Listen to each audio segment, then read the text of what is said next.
Captain Tobias Wilcock welcoming you aboard Coconut Airways Flight 3722 Bridgetown, Barbados.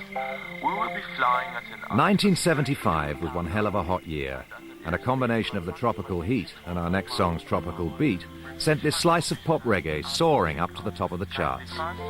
And the boys who cooked this one up were young, gifted, and white. Whoa, I'm going to Barbados. Whoa, back to palm trees. Whoa, I'm going to see my girlfriend. Whoa, in the sunny Caribbean sea. Talk about going in at the deep end. I mean, we'd never been in front of a TV camera before.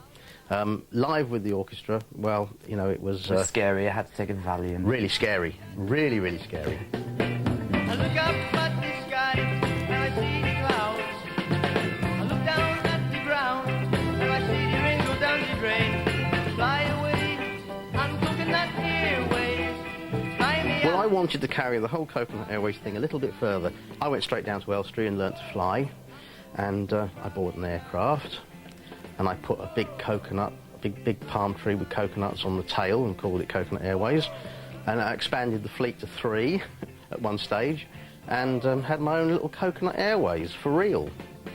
The only thing, we didn't have a stewardess, so that's the only problem. It was a 4-seater. Yes. Really very nice to see home again. All the black friends I have, they all said to me, we always thought it was a black guy that sang that. Well, considering it was well-known white session musicians of the time, it was extraordinary we got away with that. Herbie on bass. Herbie Flowers. Hello, Herbie, all right? Hi, guys. Who's that? Whoa, I'm going to Barbados. Whoa. We've even done a remix of Barbados, actually, which we're hoping to launch next summer. So basically the same record with the same vocal and the same kind of arrangement. We've just put a modern groove underneath it, and it works very well. Go downtown on the coconut plain. Yes, we go back home to the Friday rain. Get a bit of this and a little bit of that. You can make my day with your pretty pussycat. At long last, our first real reggae one-hit wonder. In '77, black Jamaican duo Alia and Donna had this quirky hit. Who knows what it's about? Who cares? Take it away, girls. See me in the heels and ting. Them chicks say we hip and ting. True, them no know and ting. We have them going and ting. Now pop no style. Hello? Hello. Do you want to just tell us how the song came about? Alia and myself wrote the lyrics. We were on the beach in Jamaica. Yeah. We heard this little rhythm section playing, and we just made up words to it. You know?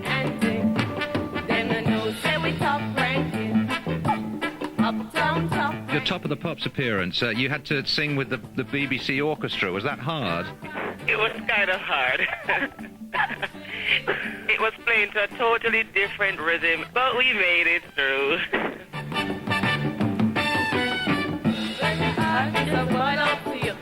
Did you forget your words at one point? We probably did.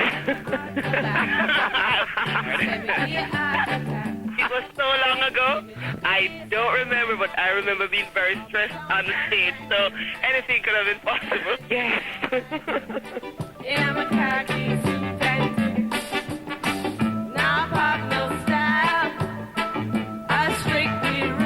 Did you party up a lot in London? We had a ball. We were invited to a lot of parties. Remember Johnny Rotten? Yes. Yeah. And we made them all. Alia was 17, I was 19.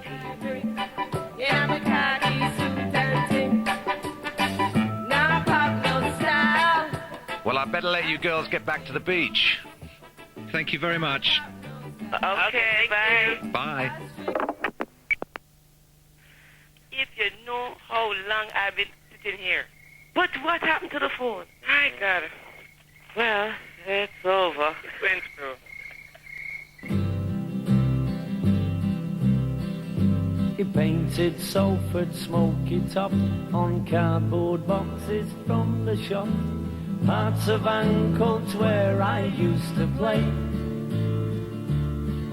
I'm sure he once walked down our street, 'cause he painted kids who had knelt on the feet. The clothes they wore had all seen better days. We did folky type songs, which was where Matchstalk Men came from. It was just a single guitar, 4 or 5 chords just slung together, depicting, you know, the type of people that were around in Lowry's time and my childhood. They said he just paints cats and dogs and matchstalk men in boots and clogs. And Lowry said that's just the way they'll stay.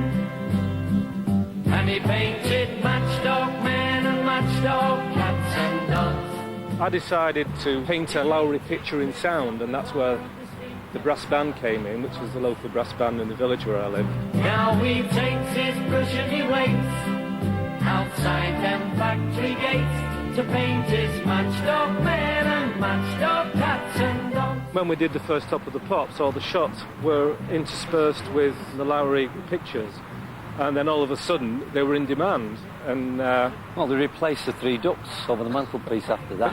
To paint his matchstalk men and matchstalk cats and dogs. Now Lowry's hung up on the wall. Now, the original Brian, who recorded the song, parted company from Michael before their Top of the Pops appearance, so manager Kevin stepped into the breach. And the Brian, and that was a replacement of the sort of Brian era, and the Brian who was the Brian at the time was selling ice cream, and as far as I know, that's what he's still doing. And I had to live the life of Brian for 2 years. He left his kids on the corner of the street and was talking. Kids from St Winifred's, where the studio manager where we recorded, his kids went there, so it was a handy little choir to use. Into the studio, all lined up, did the song, superb. I think there were 6 children on the original Matchstalk Men, and the idea was for them to go down and sing live with Brian and Michael. We wanted to use the St Winifred's choir, but of course they're all 9 and 10 years of age, and the law wouldn't allow them to work late in the studio. We had 2 groups of children sobbing in the foyer while I taught a group of stage school children how to sing it. And have you heard a London choir trying to sing Ali Ali or? They thought we sang it like that. I don't remember us singing Ali Ali or.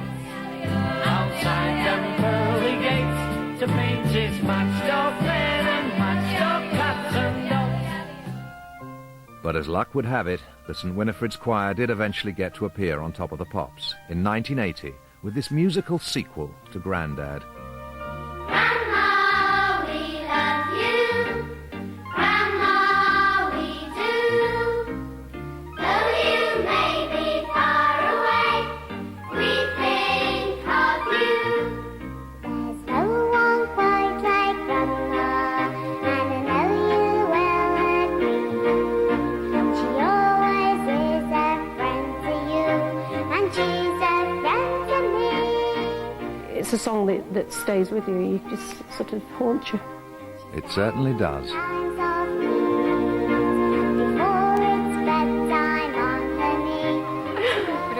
We did 17 years.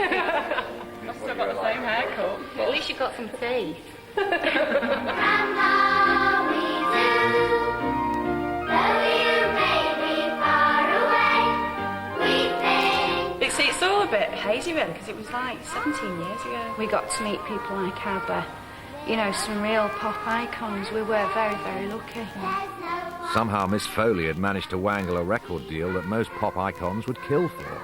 We were contracted to make 3 LPs a year. To tell you the truth, I don't know exactly how much. I mean, royalties still come in because the records are still selling, but it went to the good of the school, so the children never benefited from it financially. Grandma, we do. There's no one quite like Grandma. It's a long time ago. I remember the Boomtown Rats. That's all They were on before us, weren't they? They passed us as we went going back on the stage. Banana Republic.